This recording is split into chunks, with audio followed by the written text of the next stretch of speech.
गिरीश का सुनेगा गाना? गिरीश का सुनेगा?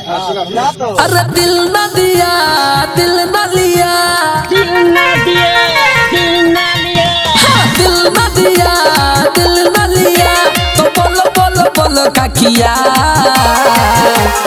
रे बेटा, प्यार न किया तो क्या किया बेटा, प्यार न किया तो क्या किया रे बेटा, प्यार न किया तो क्या किया बेटा, प्यार न किया तो क्या किया।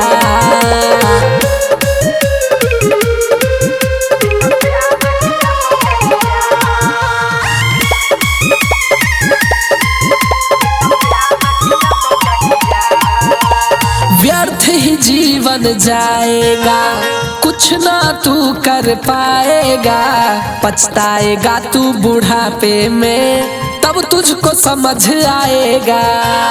गिरीश का सुनेगा गाना?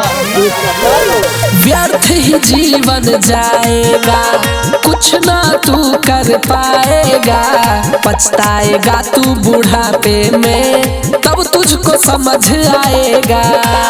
टच न किया फील न किया, दिल न दिया दिल न लिया, अरे टच न किया फील न किया, तो बोलो बोलो बोलो क्या किया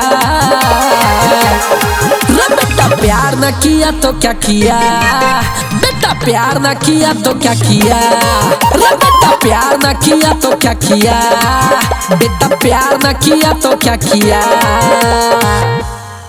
Recording by Jai Sri Recording Studio, Darbhanga।